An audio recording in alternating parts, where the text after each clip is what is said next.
Hey, boys and girls, here with Scott and Dr. Josh, and I'm not worthy. I'm an idiot atheist who wants to figure out some things about the Bible, and you two know quite a bit more than I, so I should probably keep my mouth shut a little bit, but anyway. So what are we looking at on the screen there, Scott? And so, Dr. Josh, you want to introduce yourself, say anything about yourself, and talk about that project? Yeah, sure. So happy to be here. Hopefully, I can add something to the stream that would be useful. So my wife has worked very, very hard to put together this thing that you see up on the screen, Humans Against Poor Scholarship. And it's a nonprofit organization that is dedicated to trying to help PhD students who, if you know anything about them, particularly in the humanities, they don't make a lot of money, and particularly while they're going to school, if they're good, they'll get a stipend. But there are a lot of students that not only have to or don't get a stipend, but they actually have to pay tuition each year. So anyway, one of the things to try to promote good scholarship and promote people getting through their PhD programs in ancient Near Eastern and biblical studies, Megan started this scholarship program. It's 100% crowdfunded. And basically what she does is offer individual $2,000 scholarships to PhD students who are actively enrolled in an accredited PhD program in ancient Near Eastern studies.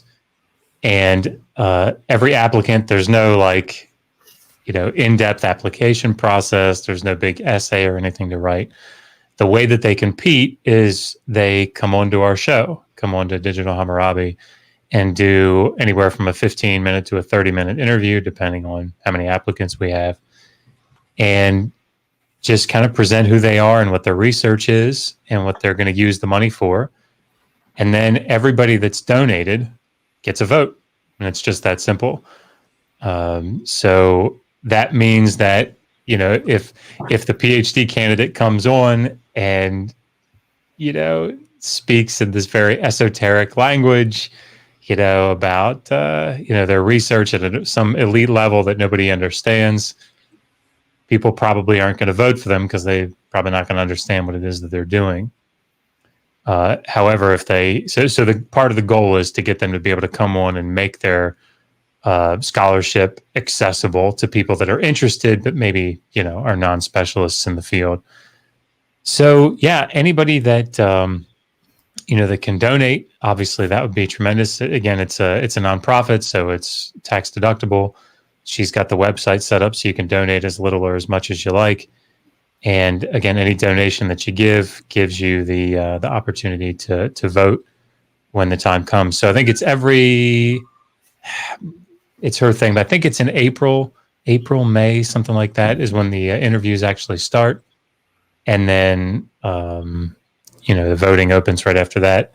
And then summer scholarships are given. So I think each year we've been able to give 3 or 4 $2,000 scholarships. So the people that donate are very, very generous. Yeah. And she has just started, I see it up there on the screen. She's just started another initiative called Black Scholars Matter, or Black Students Matter. And just very briefly, what that is I think it's $1,000 scholarship. And basically what it does is it takes African American students who are, I think, finishing up their bachelor's degree and are getting ready to go into, they've been accepted maybe into an ancient Near Eastern Studies PhD program. And what it does is it pays for them to go to one of the annual conferences in their field. So if you're an Egyptologist, it'll send you to the RC conference. And basically what it does is it pays for your trip out there, your room and board, pays for your ticket, your why am I blanking on the name with it, what it's called, the like your subscription, your enrollment fees, whatever, in the conference. And then on top of that, we she identifies a scholar who's already either in their final stages of their PhD program, or a scholar who's already in the field, and essentially makes it so that they meet that student and introduce them to everybody to start the networking process. So I think it's a phenomenal initiative. Awesome. Yeah. We put in the initial, like, I guess, seed money for it to do 2 applications or two scholarships. So, so that it wouldn't be a burden on our viewers. But, hopefully moving forward, that also can be taken up by the viewers as well. So, yeah, these are real people that are doing what I consider very meaty work this summer. Right now, isn't this a list of people this summer who are actively doing their research? I think it is. Like, I'm looking at Jay Caballero. You guys might recognize that name. He's been on Myth Vision podcast. He's that ancient Near Eastern law scholar who's getting ready to finish up, but super nice guy. Also, it's a very fascinating topic. He's basically comparing the ancient Near Eastern moral codes to ours today, and kind of doing a translation from their conception of is it sexual crime to our thought about it. So that's really needed, because from writing your slavery book, that how they looked at slavery is a bit different from how we look at slavery. Sure. And you have to look at the concepts based on their culture. And this one lady, I assume it's a lady, is doing work on how to identify the type of processes that were done into making, I guess, what we call artifacts based on markings and things like that. So there's not only a lot of head and textual work. There's some actual, I guess they call that experimental archaeology. Yeah, I think so. I don't remember that particular student. In order to study the glazed brick collections from the ancient Earth, looking in particular at fitters' marks, figurative stamps, and intentionally made finger impressions stamped or incised cuneiform. It's cool. Anyway, I'm just saying that this is some cool work they're doing, and you really do yourself a favor by taking a look and getting to know these folks. Yeah, also, even if you just watch, that's helpful. And also there's videos that they've done in interviews and stuff. And I just wanted to point out this is a 501c3 charitable organization, the HAPS, and so it's tax deductible when you give. Yep. So everybody out there, give $500 and give it to your tax accountant. We should try to bring this up on a few weather reports. I think that's a good idea. Guilt our subscribers into. I love this kind of thing. I love doing. Usually, I donate to students within my family, that sort of thing. But I love this sort of thing. Really appreciate you guys talking about it. Discovered about. Not only the ancient Near East, but Egypt has gotten a lot of funding. I don't think the funding that is necessary for doing ancient Near Eastern studies is near the budget as Egyptology. And there's just so much to be discovered. I don't know if it means anything to you, Dr. Josh, but for some reason it impresses me so much that while the last herd of mammoth were dying out, we were starting civilization down in Sumer, because I think the last mammoth was up close to the North Pole around 3800 BC. And isn't that when Sumeria was starting to develop civilization? Yeah, I mean, it had been coming for about 1,000 years, but yeah, that's pretty cool. Things like that in context is just amazing. Yeah. Yep. So let's see. Next topic, deconversion. So I started identifying as an atheist in 1959. And to my mother's extreme disappointment, she was hauling me to a Presbyterian church where I got my entire education about Christianity. So that's kind of where I was at. And by the time I was 15, I started identifying as a Buddhist and or secular Buddhist, and so I know like nothing. And people that you deconverted recently to me, very recently. So. How did that happen? How do you go from one to the other? Yeah. So like the short version of it is that, I was a fundamentalist evangelical Christian for 20, 25, 26 years. And I got my bachelor's degree in religion from Liberty University. Then I got my master's in theology from Capital Bible Seminary, both fundamentalist evangelical schools. And when I went to Johns Hopkins and started studying the ancient Near East in great detail, it became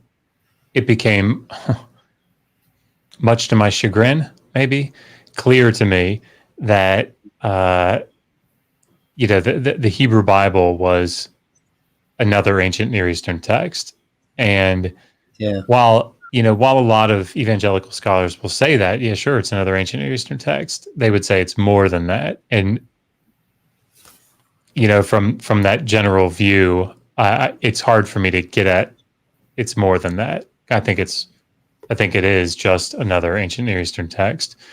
So, yeah, I mean, and again, that was something that I came to.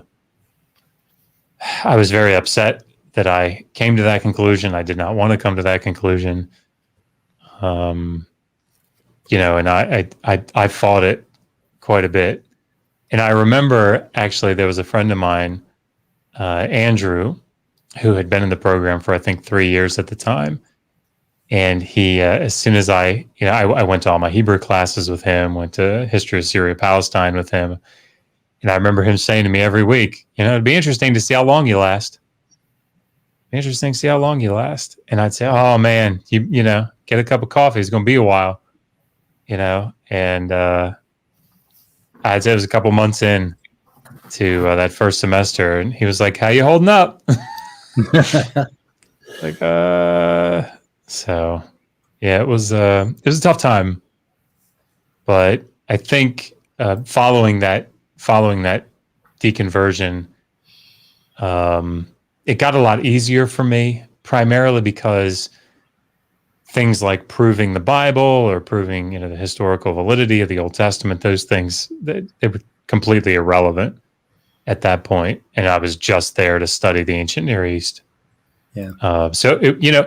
People have this idea, I think, that in academic circles, particularly in these types of departments, that there's this anti-God agenda that exists, and that's why these studies come out that talk about the relationships between these ancient Near Eastern texts and the Hebrew Bible, or these archaeological problems with the Hebrew Bible. When in reality, I mean, I can think of 5, 6 people in my department, professors in the department, that are Christians, right? Of varying denominations. So like the idea that there's this anti-supernatural bias that's sweeping through these, incredibly liberal departments or something, I think it's just false. So guys, I hate to do this. Can you give me 2 minutes? My 3-year-old is wandering around outside. Not outside, but outside the door. And I just want to make sure he's okay. I'll be right back. Take care of it. No problem. You got to let the 3-year-old in. That's why you need a kiddie door. The kitty door is always useful. Yeah, that way they can get in for Yeah, they can freely. just go. Well, that's interesting. By the way, I just wanted to say real quick that the link to the HAPS fund is in the description in case you want to donate to their HAPS scholarship program. It's tax deductible. Yeah, we only got 9 watching now. We'll wait until we have about 30 for the weather report, and then we'll hit them. That's right. Yeah. You know, I don't want to brag or anything. I'm not trying to put spotlight on me, but I gave a donation to the HAPS fund this morning, and I felt really good doing it. Just the utility of clicking a little donation. It wasn't a big donation. It was a one-time small donation, but it felt really good. I was glad I did it. I felt like a better person because of it. So think about that as you consider going to hapsfund.com and donating. So, what time is it in Australia? I don't know. How many hours do you add for Australia, or do you subtract? No, they're in the future, aren't they? They're in the future, yeah. I think you had like 14 hours or something like that. He's followed me. You want to say hi? Hello. Oh, there he is. You want to spin? You can't spin in the chair. I'm using the chair. All right, Hugo, can you? I know you do. Okay, sit on the ground and cry. All right, hang on. Oliver.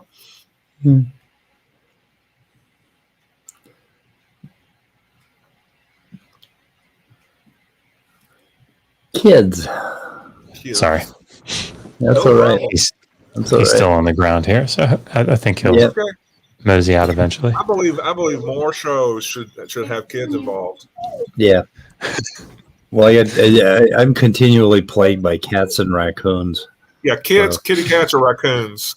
Yeah. They're all welcome. And while I'm online, I've got 55-inch monitors, and if I look above my monitor, I will frequently see a raccoon standing on its tippy toes, looking at me over the top of the monitor. It's like, you gonna feed me or what? Yeah. And then the cat's bringing in birds and all kinds of crazy stuff. But there's an interesting parallel with what the story you described. It just occurred to me that historians run into this too, with studying evolution and study. I mean, if you are fundamentally involved in believing that that life happened through a miracle, and that's an integral part of your religion, and then you start reading the details of evolution, and you start to become. It's like, oh, so that can happen, and this can happen, and some people go through the same process. And now I get messages from Ken Ham and all those guys every day in my email. I've subscribed to all that, and they're very concerned with education. They don't like what's happening. They don't like that process because it basically undermines the fundamentalist view of things, science. So with science, it's the same as with history, and that, and I'd never thought of that before. So it's interesting because it's also something that's present in inter-Christian interactions. So I was part of a denomination that was sort of a narrow denomination, and they had their own school. I didn't attend it, but they had their own school, and it was accredited and everything. But it was very much focused on the teachings of that denomination. And I remember talking to the president of the school one time, and I had almost finished my master's degree, and I realized that the tenets, the theological tenets of this denomination just didn't hold up under scrutiny. And it's because I'd gone and learned Greek and Hebrew, right?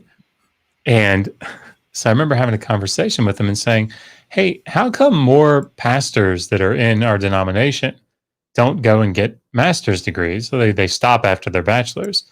And he said, yeah, we started finding that they'd graduate from our school and they'd go get a master's degree in divinity or something, and all of a sudden they'd leave the denomination. So, we started discouraging that. Yeah. Yeah, that's kind of a conundrum, having to discourage deep education in order to Yeah, it was hang weird. on to hang on to the flock. Very interesting. It was a bizarre moment. There's no question. Yep. So anyway, let's see the Old Testament. So basically trying to figure out what the hell was going on and what we know about ancient civilization, basically how the human race came together. And I'm trying to visualize what the populations were back then. One thing I ran into this morning when I was just reviewing some stuff is that when you look at the mythical texts about things, they tend to exaggerate the size of the populations. And I think back to my youth, and I grew up in the fertile valleys between the East Two and the West Two River, and we had the Brusniks and the Judniks and the Johnson tribes, and we all united under the flag of the 4-H club at some point. But I mean, we had this tribal idea of our families, right? And it was almost mythical, right? And so we have that myth, right? And so I just drew an interesting parallel between how we think about our families. And there are some families that will say, well, we're the Johnsons, or whatever, Right. They have this, and then you start writing the history of that, and then it goes through a few thousand years of doctoring and whatever, but I'm interested in that. But anyway, the size of the civilizations, like between okay, there's Israel, and then there's the Tigris and the Euphrates, right? Which was, I look at Google Maps and I see a big desert with a couple of little green spots around the rivers, and I guess they built canals and all sorts of things. But how much do we have? I don't know. What is the nature of our information about zero back to 4000 BCE? Pretty extensive. Okay. Yeah. And, cuneiform tablets are extant from, 3300 BCE. That's when writing is invented. So, I mean, just on the textual history alone, we know quite a bit. Once you get around 3000, we start to, from a historical standpoint, we start to know a fair amount about what's going on. But I mean, from an archaeological standpoint, we in the Near East, like my professor at Hopkins, Glenn Schwartz is a Near Eastern archaeologist. And I mean, he can go into great detail about what's going on, 5th millennium, 4th millennium. So, I mean, there are lots of different avenues that we can utilize to get at what's going on. But the textual data starts to really come into play more significantly in the 3rd millennium. How many people were there in the Middle East? Those are always really tricky questions. Yep. And I don't know that. I mean, it's sort of a specific area of expertise. I don't know if you've ever heard me say that before, you guys, but that's not my area of expertise. Yeah, exactly. Right. It's like my get out of jail free card. That's what it is. Anytime I get thrown a tough question, I can just throw that red card up. Anyway, no. Population estimates are difficult. So like the one I just finished writing the chapter on the Exodus in volume 2 of my Atheist Handbook to the Old Testament. And awesome. And one of the things that comes up there is that there's this idea that in Exodus chapter 12, it talks about 600,000 fighting men left Egypt. And from an estimate standpoint, like 2.5 to 3 million people is actually a little conservative of an estimate of Israelites, leaving Egypt. Well, according to Egyptologists at the time, New Kingdom Egypt would have had 3 million people itself.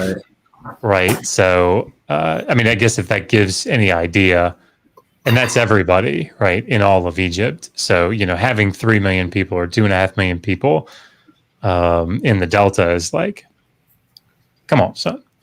Like that's that's not a thing.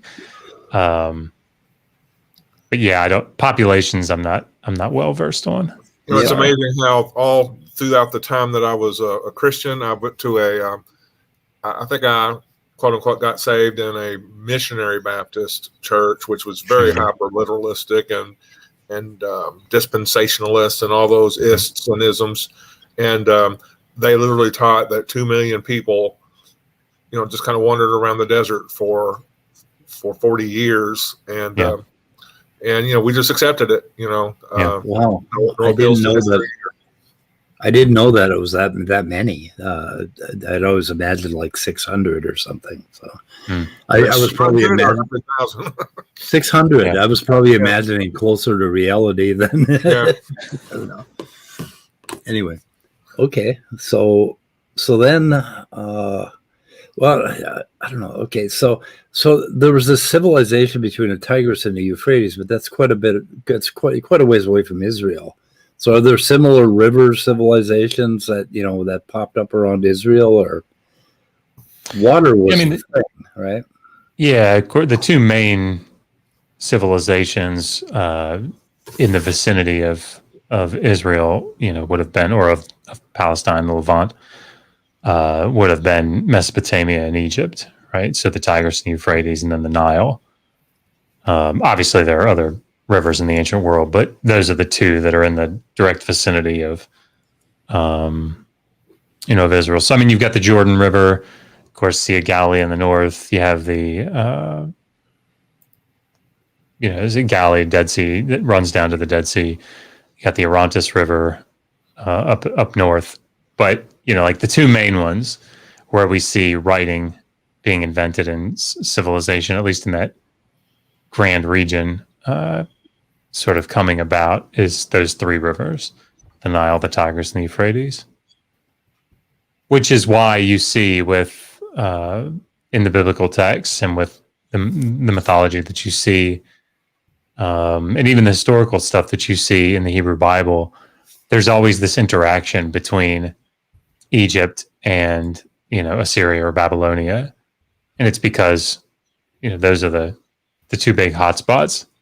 And you have to travel through Israel to get there. You have to travel that narrow strip of land to get there, back and forth. So, yeah, I'm thinking back 80,000 or 100,000 years ago when these influxes of human beasts came out of Africa, and basically came into that what looks to me like a desert region. Must have followed rivers up into Europe and spread that way. I never really considered it before, but I mean, that's about the only way they could have traversed that area, right? Is through by following rivers, and then they sprinkled populations along the way. And I think that's kind of the source of those populations. I don't know how much we know about that, how much, because they went into Europe and very early went into Asia. So there's this distribution of hominids and different kinds of hominids, that we found all through Asia. And it would be interesting to look at it in terms of the populations. And I think in terms of, what was it like for a real person, hominid, to be traveling at that time and moving and dropping, bits of civilization and running into other tribes and things like that. But anyway, so that was the source of it all. So the Old Testament, where in the hell did that come from? And where was it written? What traces of early writings do we have today that we can try to decipher some of that? Yeah. Giving me all the complex questions. That's great. I really appreciate it. No, I'm just kidding. You've got the complex education. Yes, right. So okay. There is a lot of debate about the finer points of this. So to say that at the outset, as far as where the Hebrew Bible comes from, there are two sort of main ideas about something like the Pentateuch, the first 5 books. Where did they come from? And the two main theories that we see are what are called the documentary hypothesis and the supplementary hypothesis.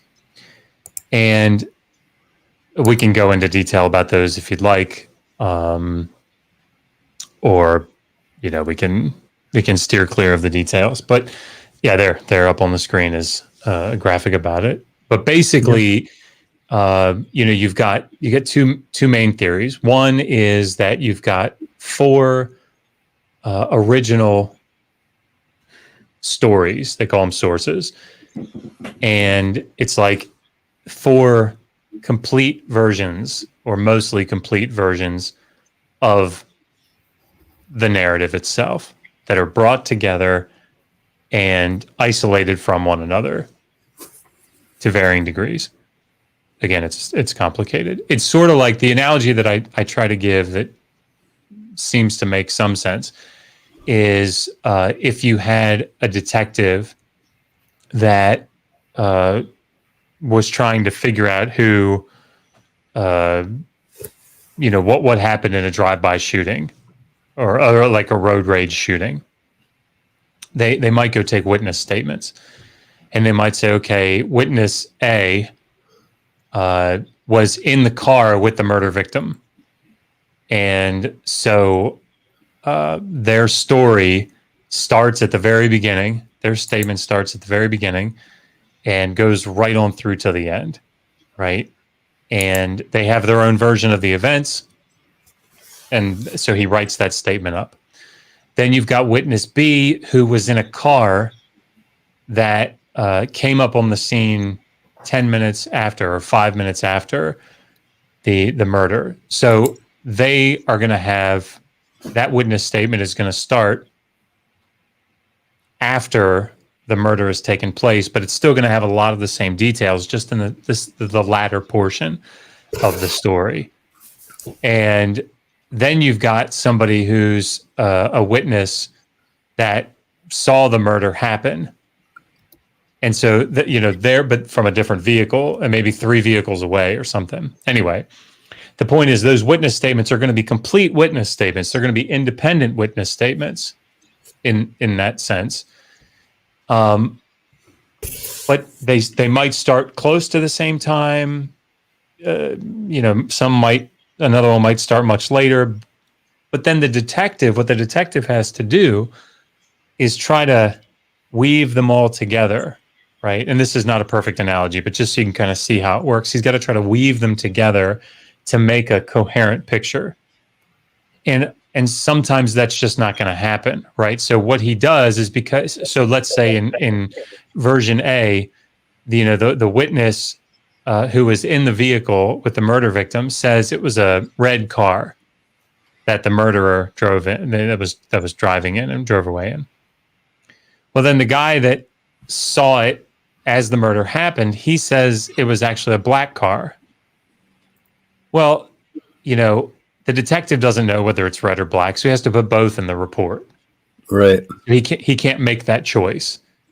And so anyway, the point is that this is what, in a sense, very broadly, happens in the Hebrew Bible. So if you read through Genesis 1, for example, you'll see a creation story. And that creation story is part of what's called the priestly story of that exists in the Pentateuch. And what that means is there are priestly writers, people that are intimately involved in the priesthood, that are writing this story of that exists in the Pentateuch. And then you have, and everybody agrees about that, by the way, whether you hold to the documentary hypothesis, which, as you see on the screen, has 4 different sources, 4 different Yep. testimonies, witness statements, whatever, however you want to think about that. Or you have a supplementary hypothesis, whichever one you hold to. Everybody agrees that the priestly material is a thing, right? They have a version. But if you read Genesis 1, that's the priestly account. Everybody agrees on that. Well, then you get to Genesis 2, and that's not priestly. That's not part of the priestly story, right? Now, if you hold to the documentary hypothesis, this is the 𝀭istic account, right? This is J. Later on, as you go through Genesis, you'll have J and E, the Elohist source. But what they're doing is they're pulling these stories together in a way that, in its canonical form, in the form that you read when you go to your hotel room and you pull out your Gideon Bible, like they've been woven together in such a way that it generally makes sense, right? But if you get down into the details, you start to notice that, well, this is weird. In Genesis 1, it has animals being created first and then humanity. But then in Genesis 2, the man is created, then only after that are all the animals created, and then after that, Eve is created. What? That doesn't jive, right? That doesn't work. There are lots of things like that throughout the Pentateuch, and this is what brought scholars to start to postulate hundreds of years ago. A funny thing is when I tried to read the Bible, that's as far as I got between those two Genesis accounts, and I quit. This is a good point to interject.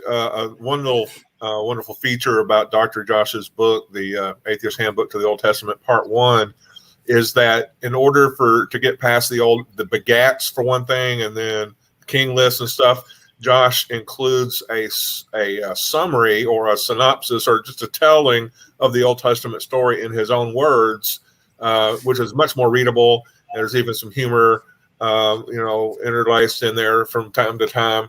So if you're afraid of getting into the Old Testament because of all the begats, the mindless, mind-numbing lists of things, then Josh is very capable, and he helped you out there. So don't be intimidated by the subject matter.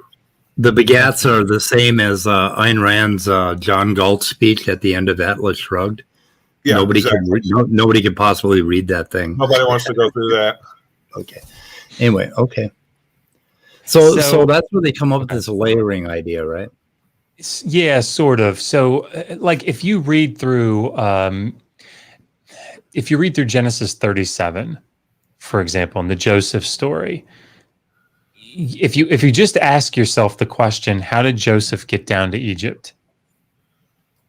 You'll find real problems in the text, because you'll read through and it says, okay, a band of Ishmaelites are passing by, and the brothers are gonna sell Joseph to the Ishmaelites, take him down to Egypt. Okay, cool. But then Midianites pull him up out of the pit, right? And then and so in some places it's like the Ishmaelites take him down. In some places it's the Midianites that take him down. And so which one's right? Like, is it the Ishmaelites? Is it the Midianites? So this for millennia has been a problem for interpreters of the biblical text. And, people have postulated all kinds of different things. Maybe the Ishmaelites and the Midianites are the same people, and they get that from like Judges chapter 8. That's not without its problems. There are lots of them.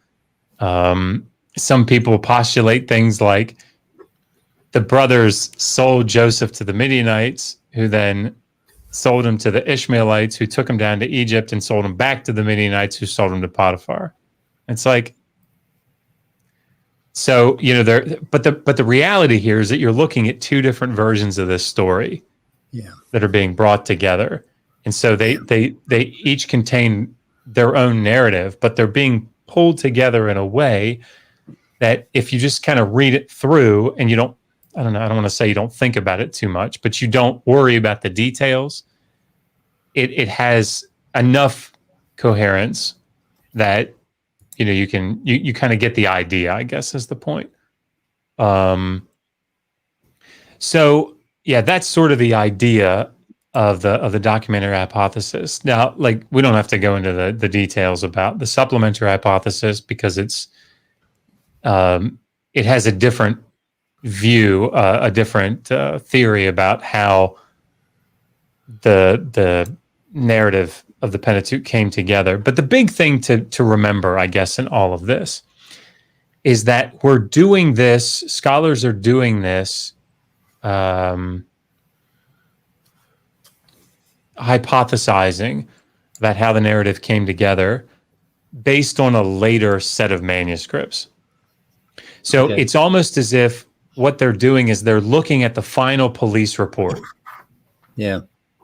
And they're trying to say, all right, how did this come together? How many witness statements are there here that the inspector pulled together to make this final product? And can we tease them apart? Right. In some places, it's very easy to do that. In other places, it's not. So that's why it's debated. But just so it's clear, these manuscripts that they're working from, like Dead Sea Scroll manuscripts, right? There's the early ones that we have, and so that they go back to the very end, the last couple of centuries of the first millennium BCE. So they're very late. Comparatively speaking. So what I would say to sort of hopefully wrap up this long-winded explanation of mine, I apologize for that. Oh, no problem. Is that the earliest material that scholars seem to agree about generally come from like poetic texts that we see scattered throughout the Pentateuch. So, for example, in Exodus chapter 15, you have this thing called the Song of the Sea. And like there's debate about how early it goes. Some people would say it goes back to the 9th century. Some people would say it goes back to the 11th or 12th century, right? But that's the earliest stuff that we seem to have, these poetic sections. And that's earlier than Job as well? Yeah, Job is, 7th, 6th century. I mean, Okay. it depends. I mean, people push Job even later. Job is certainly not the earliest text. I know that's that's the thing that comes up. When I was coming to understand all this stuff as a fundamentalist, I was taught somewhere that Job was the oldest text. Yeah. I think we all, most, I know I was. Yeah. I have to ask my idiot novice question here. If I checked into a hotel in 1 BCE, would I find an integrated Old Testament, or what would I find in my drawer next to my my nightstand? I'm trying to get an idea of when the Bible came together as a book, or as a whole document. So when was that exactly that all of this Old Testament writing came together and became the Old Testament? Like we're looking prior to Jesus.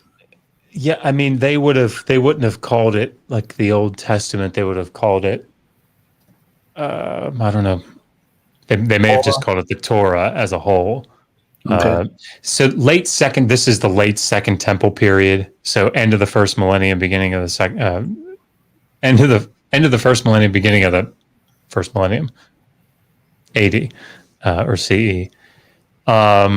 So how those that's probably a good question for Kip Davis. If you know Dr. Kip. Or even Jim Majors, I think. Not even Jim. Like Jim probably knows that pretty well too. They both work in the later Second Temple period more than I do. But I mean, this canon of text is something that develops over time. Yep. But it would have been together as one thing in year 1 BCE. I suspect it. If not, it would have been pretty close. Okay.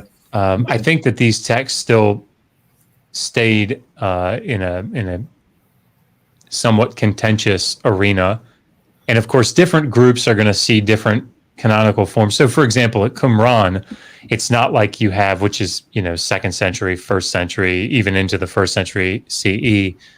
Qumran doesn't have like the same texts, all the same texts that you would flip open and see, your 39 books or whatever of the Old Testament. Okay. So these things are more loose. They fluctuate. Of course, as time goes by, that canon gets more firmly set. But again, that's sort of outside of my area of One thing specialization. One thing that particularly pricked my ears up when I was going through this Matt Baker Useful Charts video, he said as late as the Hasmonean period, which is where the Maccabee brothers took over Jerusalem and everything. That's like 163 BC. But he said the Dead Sea Scrolls didn't have sections of Genesis 5 and I think 11 where you have either genealogies or lists of kings or leaders or men of old, but it was added by after the Hasmoneans to make the chart look like the rededication of the temple was 4,000 years after creation, because that's a significant number. What do you know about that, or what have you heard about that? Yeah, I don't know about it. And that would actually be a really good question for Kip. So I don't know if you guys know, but Kip Davis is like a Dead Sea Scrolls specialist. Yeah. So actually, that would be a really good question for him. I'd be interested to hear what he has to say about it. Yeah, he's got some very interesting stuff out there. Also, getting back to the documentary hypothesis, I remember growing up as a fundamentalist teenager, somebody got me onto Josh McDowell's book, Evidence That Demands a Verdict. And anytime he dealt with the documentary hypothesis, kind of the argument that I can remember the conservatives would come back on, or the maximalist historians, was that, it's just the subject matter is different. That's why the name for God is different, or the vocabulary was different because of this or because of that. Yeah. What are the main arguments against the documentary hypotheses that have been proposed, and then how do you overcome those arguments? Yeah. I remember I was 19 years old and I was sitting in a library.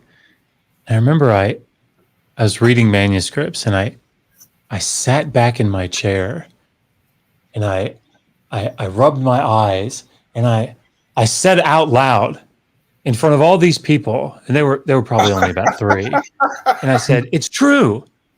It's true. It's true." Yeah. Sorry.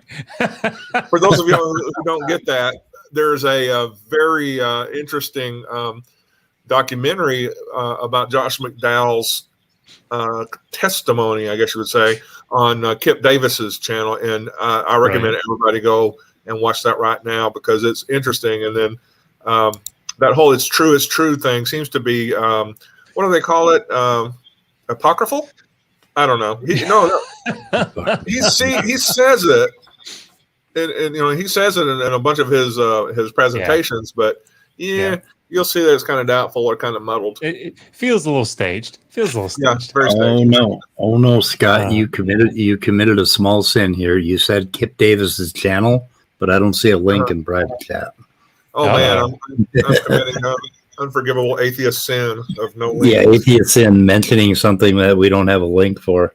Anyway, here we go. So, okay, the way probably best to answer that is, because I hear this sort of thing all the time, right? The document hypothesis, they can't even agree. It's all about like, this vocabulary, that vocabulary word, this name, that name. And again, it's a fundamental misunderstanding of how scholars do this. So the person to read about this, and I'll try to summarize it as best that I can. But again, it's a very specialized area of the field. But Joel Baden is the person to read about this in his book, his 2012 publication, The Composition of the Pentateuch. Highly recommended to anybody interested in the documentary hypothesis. But basically, the thing that people don't understand is that when scholars are dividing up these sources, everybody has in their mind that what they're doing is they've got the text in front of them and they say, okay, where does it say Elohim? Okay. Elohim, okay, that's E.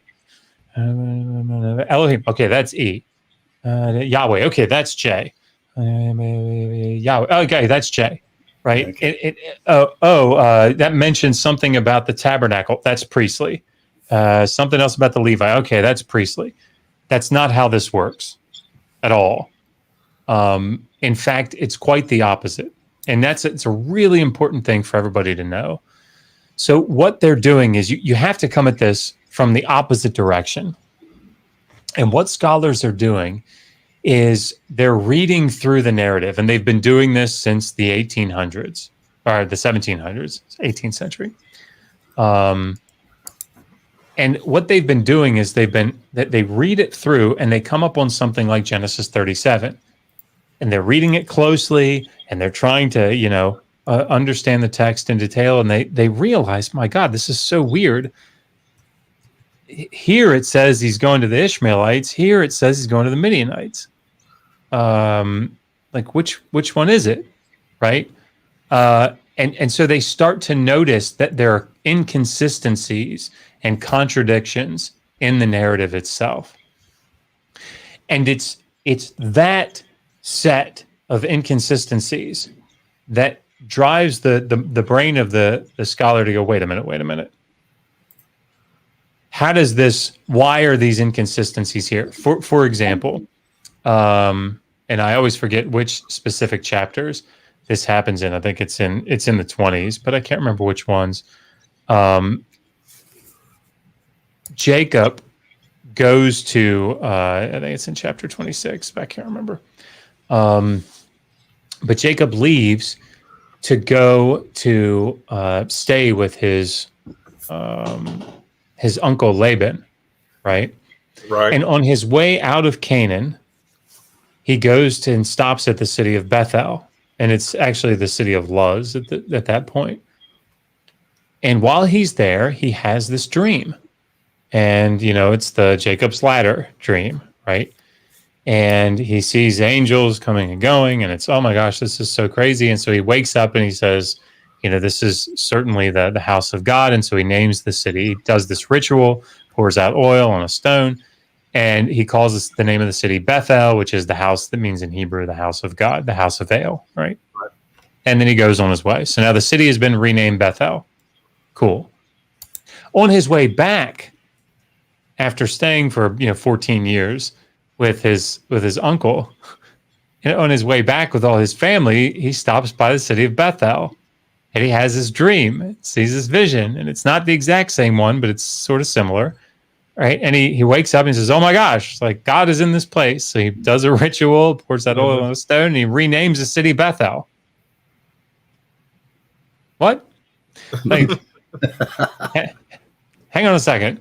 So 14 years earlier, on his way out of Canaan, he stops it and he renames it Bethel. But then on his way back, he stops and he renames it Bethel.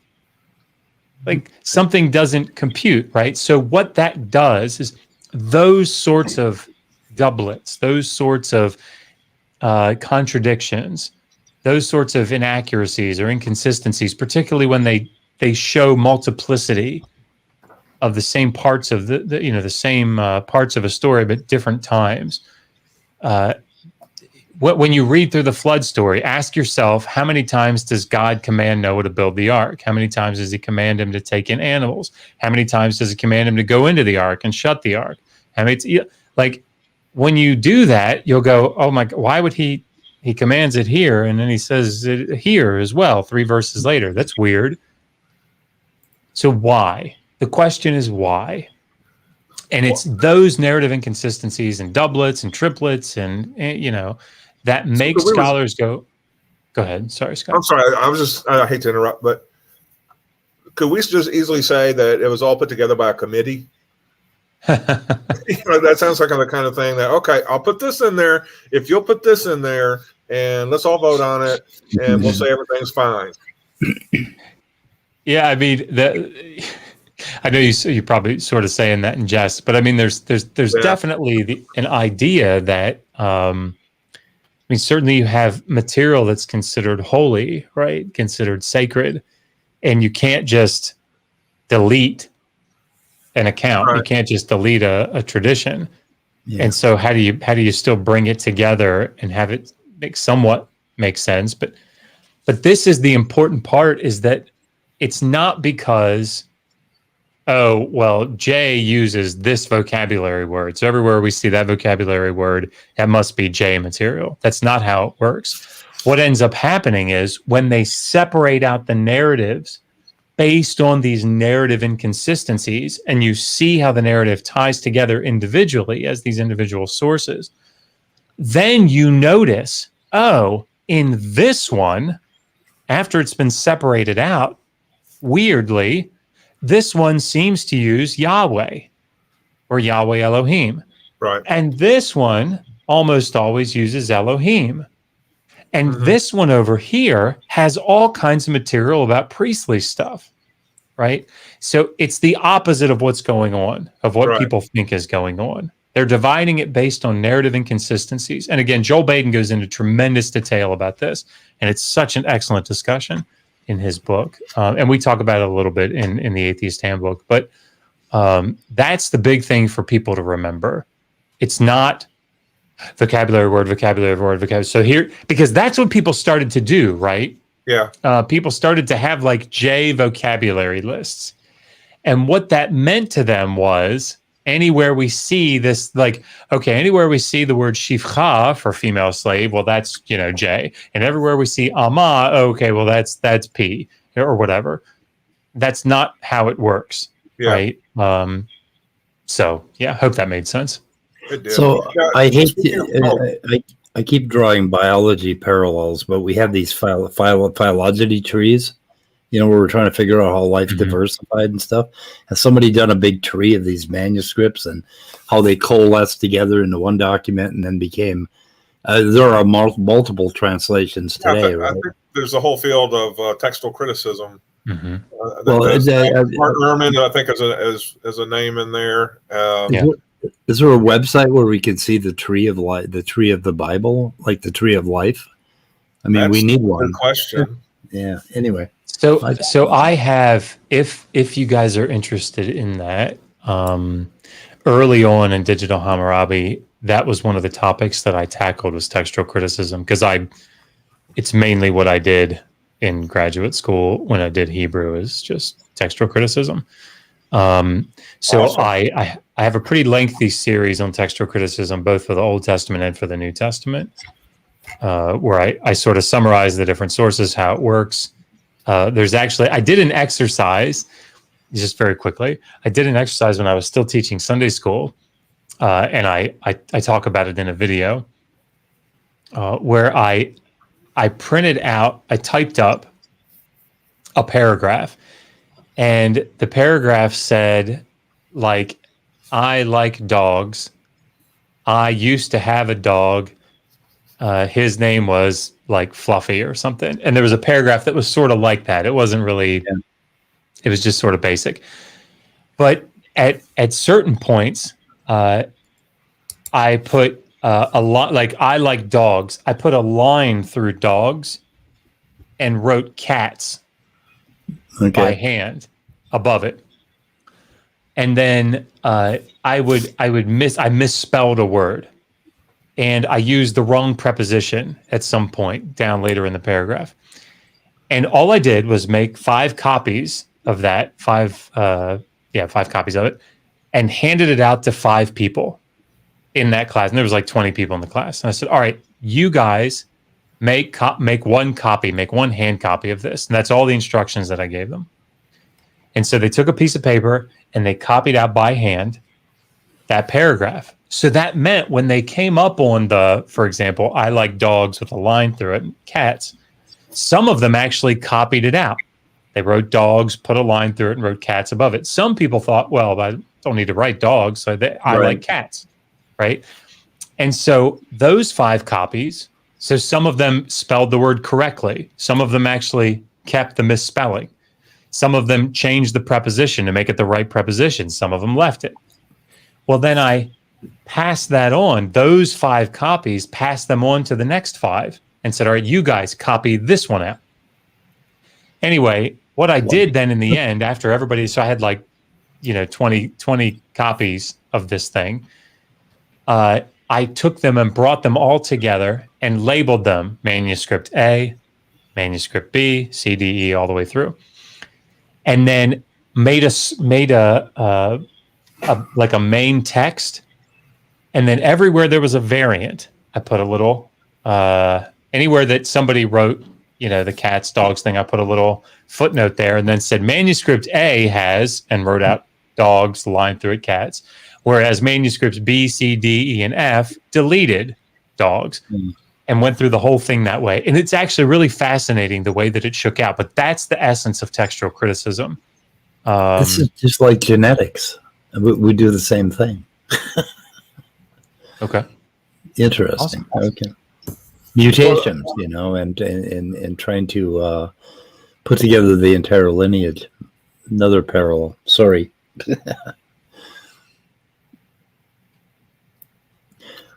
Okay, I just wanted to say a couple quick words about Josh's book again. It's the Atheist Handbook to the Old Testament.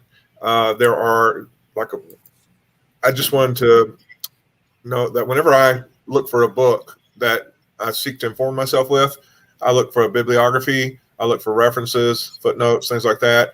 And there is a kaiju-sized bibliography in this book. I was just going to do a couple minutes of browsing through the bibliography, and it took me forever. Just looking around, and I thought, okay, that's a good sign. And there's all sorts of biblical references. There's a biblical reference chart in the back. It also it has a reference for the some of the ancient Near Eastern non-biblical kind of text that he was referring to. So if you want good, solid scholarship that's readable, that's able to inform you without boring you, I suggest that you go onto Amazon and get a copy of Josh's book. Now, this is supposed to be kind of a question time, but there's one question. It's really controversial. I don't know if you want to handle it, or we could just pass it off too. But let me find it. What are the Qumran rolls? Is he talking about the scrolls? Request for Dr. Josh. Can you say jive turkey as Kent Hovind? Is there a specific way that he says that? I don't know. I don't know either. I mean, I don't know that I can do it, but I think I can probably convince Kent to can you come on? Yeah. Kent happens to be visiting the Bowens today. Yeah, well, I mean, so here's the problem that I see. I don't know if I would say a jive turkey, here, but maybe I have, and I just don't remember. But I mean, I'd say that person that asked the question probably was a jive turkey. Okay, I'm here to help. Right. How the hell? How do you channel this guy? How much time have you spent with it? I don't know what it is. I mean, there are obviously people that are much better. I think mimics than I am. But, it was Benghazi that asked it. Okay, that fits. Yeah. Do we have a serious question for Dr. Josh? I noticed, Otangelo had a comment about the Qumran. Yeah, I think he means the scrolls. So yes, I mean, like that's brain bug. Some cheap rolls. Sorry. Okay. I should have been on mute. So, yes, I'd say that's a partially true statement, right?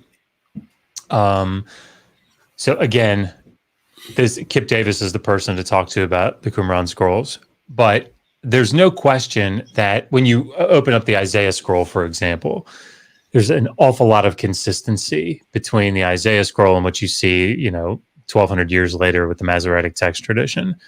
Now, that doesn't mean that it's by any means exactly the same, right? There are lots of variation, not just in between the individual books and the text that we see there, but which books we have.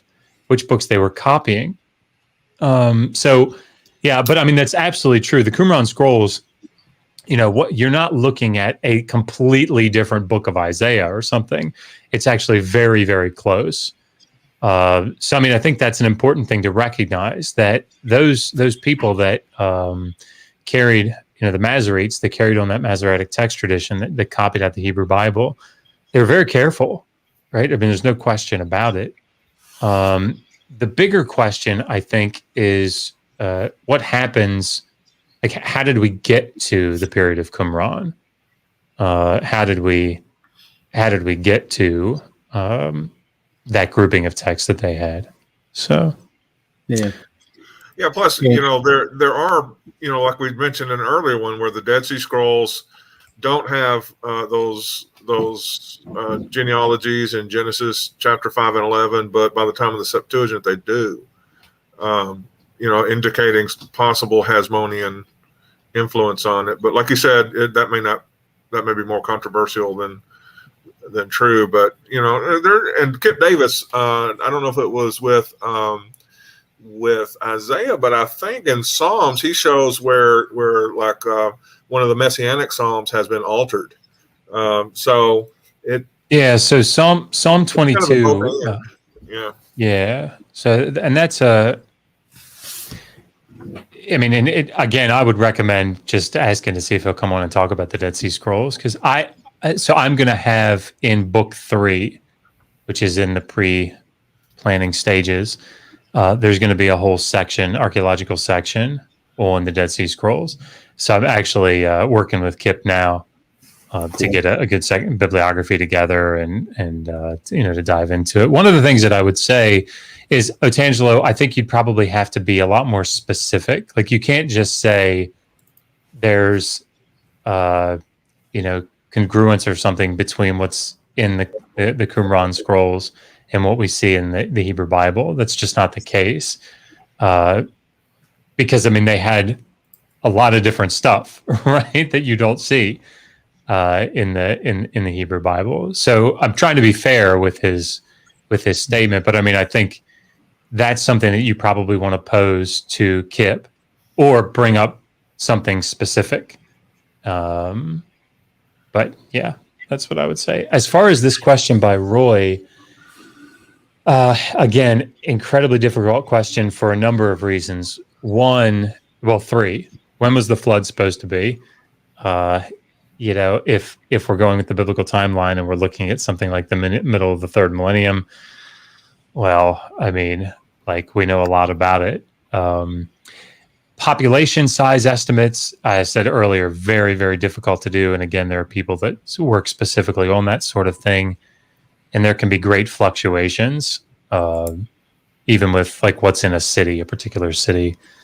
But then the question, who were the Sumerians? That in and of itself is incredibly thorny, trying to identify who the Sumerians were. But if the question just was, in Mesopotamia, how many people were there in the middle of the 3rd millennium? Tough for me to say off the top of my head. Yeah. What do we know about the, there's the elite who got the best of everything in society, and then there is the just the commoner who maybe lived in the city and did various kinds of labor. I know from time to time there were famines and things that they had to deal with. Do we know much about the health of the general populace versus the general health of the elites? Do we have a lot of skeletons and remains and stuff to study from in the Sumerian, Babylonian, Assyrian eras? So a lot. I don't. This is an archaeological question, and actually a specific area of archaeology. And actually, a friend of mine, Chris Brinker, is what is it? Osteology, I think, is the study of skeletal remains. Right. But so at the site that I helped excavate at in Umamara, Syria in 2010, they came down on a couple years earlier. They came down on a well, like a pit that had been dug, a very deep pit. And it was dug through a rock monument, an early Bronze Age, so like 3rd millennium rock monument. So, I mean, it must have been very significant. That pit must have been very special to dig down through the rock as opposed to dig down through the dirt somewhere else on the site. Right. So in that pit, they had different human remains. Along with the human remains, and some of them were, I don't want to say all of them, but maybe most of them were children. And along with them were like special animals, or not everyday animals. And so anyway, the point is that Chris Brinker, who's an archaeologist, was starting to work on looking at the skeletal remains of the people that were buried at the site, because they also came down on a bunch of tombs. And so that's one example of a bunch of skeletons that we have from Mesopotamia, or at least, very, very close, Umamara, which is just about an hour and a half east of Aleppo.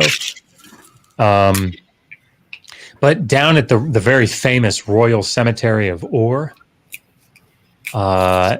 they have quite a few skeletons, and many of them are. It's a royal cemetery, obviously, so there are lots of royal figures that we have skeletal remains of.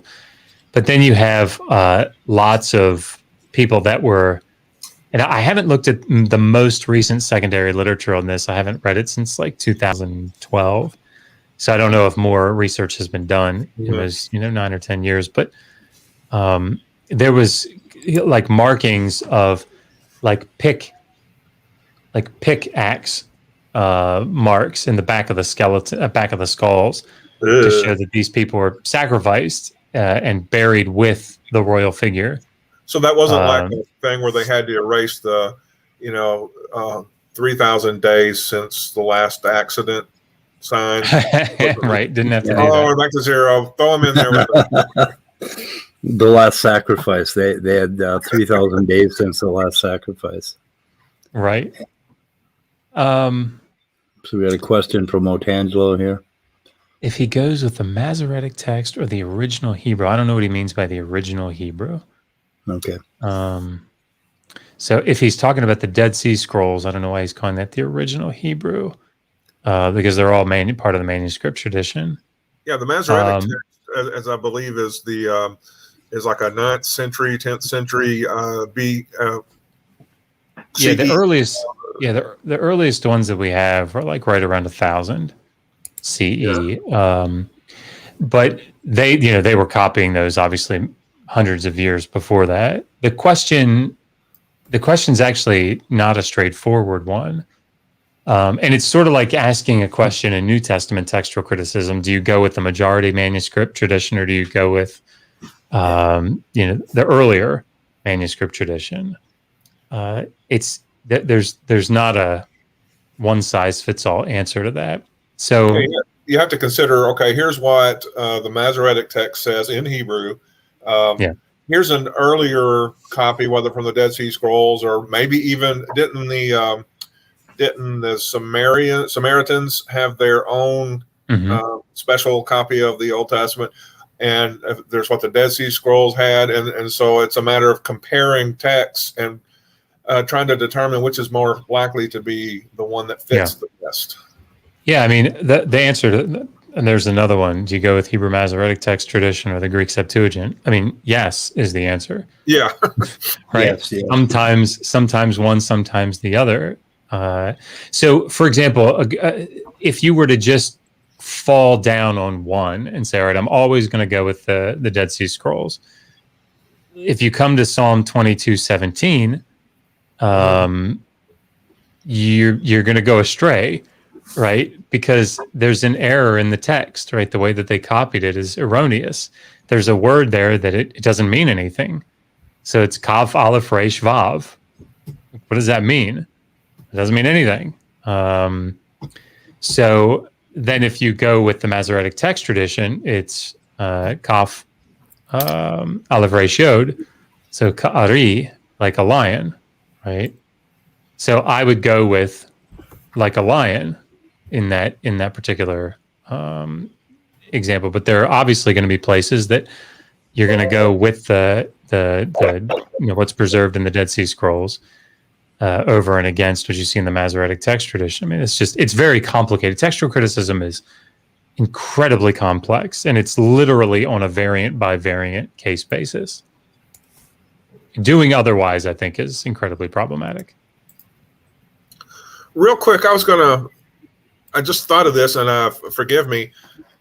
Do you have another Sumerian language class tonight on Tang? 7:30 okay. Eastern.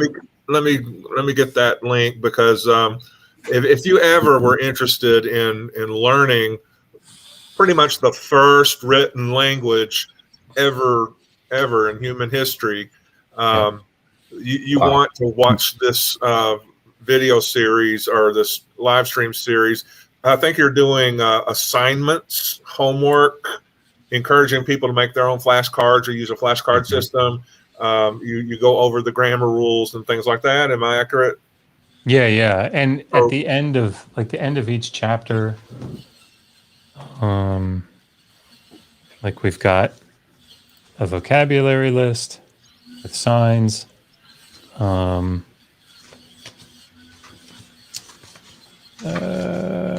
And then like individual exercises that you can do. And then in the back, there's an actual answer key that explains each of the answers. So it gives you let's see if I turn that. It'll actually, I don't know if anybody can see that, but like you actually get the answer, but then an explanation for how we got there. So yeah, I mean, we made it to be useful in that way. Cool. Well, I can't find the exact live stream reference, so I'm just going to put the general URL to the Tang YouTube channel. Okay. They may not have it out, but yeah, definitely check that out, folks. And just kind of, when you learn a language, you learn how people think. And to know how, just a snippet of how people 3,000 or 4,000 years ago used to think is pretty darn cool.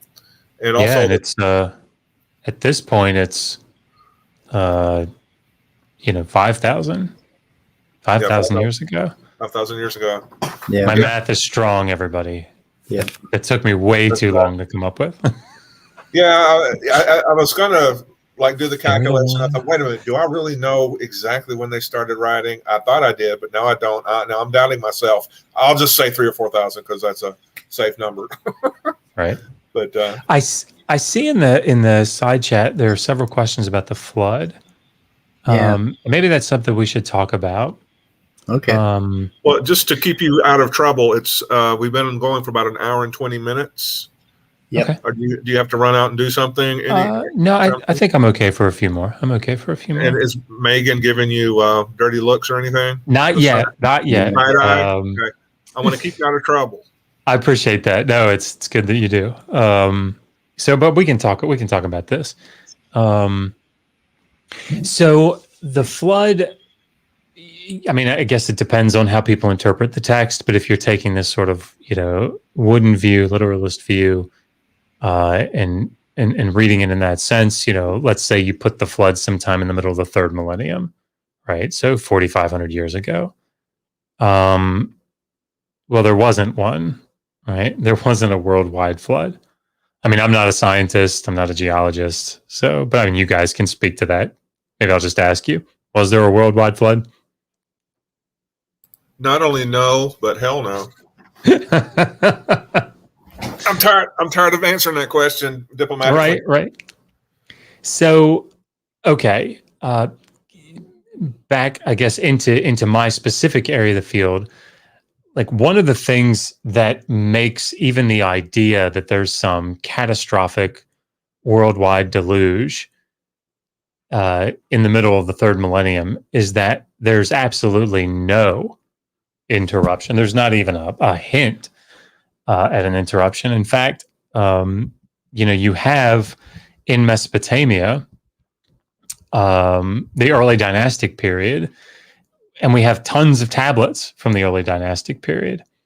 And as you get down into the middle of the 24th century, well, now you're talking about even the beginning of the 24th century, you're talking about the Sargonic period. So Sargon of Akkad, right in the middle of the 23rd, toward the end even, is Naram Sin. So like the heyday between these two rulers. And I mean, we have lots and lots of administrative texts from this period. So yeah, the idea that in the middle of the third millennium, there's some global flood that kills everybody but 8 people. I mean, I did a short little clip with Apologia where he asked me this question, and the answer was essentially, I mean, I'm not a genetics person, but can you get an entire civilization developed in 50 years, 60 years from 8 people? I don't think so. Yeah. You'd have to have extreme luck, unbelievable fertility, tons of food. I mean, you have to be talking about, like, not only do you have to be talking about an entire civilization, but you have to have other civilizations to conquer, right? Because one of the things that Sargon of Akkad did is kick ass and take names all over the place, right? Yep. So, it's just... Yeah, it makes very little sense when you, but I think Sanford and a few people over at one of the creation places did this thing. I think maybe it was Nathaniel Jensen, where they considered that everybody had 8 to 10 kids, all the kids survived, and they kept multiplying it, and they came up with the numbers that they needed. But I mean, it was just it would have to be an incredibly fat time in order for 8 to 10 kids to survive, 4,000 years ago. Give me a few minutes to make up the rules of genetics, and I'll come back and tell you how it could be done. Yeah, and a lot of food. I mean, you would have to have tremendous resources in order to, support that kind of population growth. But then you'd have to, magical. On top of this, you'd have to have not only, you have no record of it at all, right, in the document that people would have. And no, my God, I'm just I'm thinking through the textual, and these aren't copies of text that we have. These are the original texts that we have, right? They're administrative texts and they're literary texts. Nothing, and there's no interruption whatsoever. I mean, it's just it's just such a bizarre idea, And the other thing is, just to throw the cherry on top, there's a guy named Chen that wrote a book in 2013 that talks about when the flood tradition actually develops in Mesopotamia. It doesn't develop until either right at the end of the third millennium or the very beginning of the second millennium, right? So it's like nobody's writing about. Not only do we have no evidence of it textually, and we have this perfectly intact textual record, but nobody writes about this flood until 500 years later? Yeah, it's so weird. Okay, here's a good question. The curator of the British Museum, or one of them, is named Irving Finkel, and he did a video called the Flood Before Noah, and he read or had come across a Sumerian flood epic story involving basically a giant version of a round coracle. Coracle that they that was the first time I'd ever heard of such a thing. Yeah. When does that date from? And a side question, I've asked you this before, but I just wanted to get, I thought I heard somewhere that story was based on just an epic flood in Mesopotamia, that was just in their memory. Do we have any records, any evidence of a huge epic flood, local, regional, that sort of could be based on, or it was just just an exaggeration, a legend, a tall tale turned into mythology? I think that people make the argument there was like a flood in the Mediterranean region, 13,000 BCE, if I'm remembering that right. The Black Sea? I thought it was the actual Mediterranean, but this is, we're so far outside of my field. Okay, so we just don't quite know. But I mean, what's his name? Sentinel Apologetics, Rob Rowe, talks about this a lot because he thinks that's the the motivation for the flood story. There are lots of, I love Rob. Rob and I are good friends. Messaged yesterday actually, but he knows that I disagree with him on this. But that tablet, I think, is an old Babylonian tablet. I'd have to go back and look, but it has such an amazing story behind it. And Irving Finkel wrote a book about it, just so everybody knows. I know you know this, Scott, but he wrote a book about it. It's on audio. It's on Audible, so you can get it. But this guy brought it in from his own personal collection and was like, "Hey, look at all this stuff that I have." And Finkel read the first couple lines of it and was like, "Oh my gosh, this is a copy. This is a version of the flood, right? Of the flood story." And the guy, he was like, "Hey, can I just read through this and study it, keep it here?" And said, no. And it was like 20 years or something before the guy came back in. I mean, it was something crazy like that. And he finally was able to get a hold of it and work through it. It's a phenomenal story. Yeah. But yeah, it's this coracle. It's like a circular bowl-like floating thing that they use. I think they use it even today. But it was just much, much, much bigger. Now that doesn't mean that every has a coracle. Mentions something like that. You just started roboting. Yeah, you're roboting on us here. Just all of a sudden, you've been perfect since then. But test. Am I still roboting? Still bad? No, it's better. I think. Yeah, I think it's okay now. Maybe Megan is moving the wires around, trying to get me to get. No, I'm just kidding. Yeah.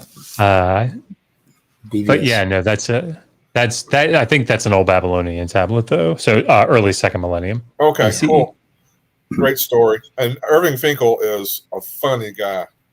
I just love watching his lectures. We have him. He agreed to come on the channel do an interview, but then the twins came and we just haven't circled back up with him. But Jonathan Taylor out of the British Museum, obviously knows Irving Finkel real well. He's been on our channel, and he's actually got a podcast called The Thin Edge of the Wedge, which is really cool about cuneiform. But have Irving Finkel. I think he's going to come on and talk about that particular topic, so it should be really interesting. Looking forward to it. Irving Finkel is the guy with the incredible beard. Yeah, he's got a big Santa Claus beard. He is not only. I mean, he studied under Lambert, which just if you know Lambert is, it's like, oh my God, he must be brilliant. Derek Lambert. Yeah, not Derek. That might work. But he's one of those guys that he's so friendly and down to earth and unassuming that it's when you find out how brilliant the man is, you're like, my God, it's amazing. He's just such an amazing guy. Anyway. He also, I guess, reconstructed some game that they used to play in Babylon or something. Yeah, the game of ore. And actually, Megan has a template that she's created to reproduce them with we bought a 3D printer so that we could reproduce them. So she's done some trial runs with it. Again, the twins have sort of made that production stop, but we're going to be making those. She's tweaking it. And once we get it done, then we'll we'll try to sell them at a reasonable price so everybody can get a copy. Randolph Richardson has a question, but before we get to it, I just want to remind everybody that Josh and Megan are what you would call an ancient Near Eastern power couple, because Megan, she has an impressive pre-doctoral educational CV, but she's also what you call an ABD, all but dissertation in Assyriology. Is that what you would say? That's right. And so, she's got a master's degree in classics. Yeah. From Birmingham, classics, ancient Near Eastern stuff. Yeah, she's brilliant. So a lot smarter than I am. That's why they're able to bring us such great written material as well as digital material. That they just know how to bring ancient Near East to us. What are your thoughts on the idea of gopher wood being magical, in that the inside of buildings like the Ark made of it being larger on the inside, like the TARDIS from Doctor Who TV show?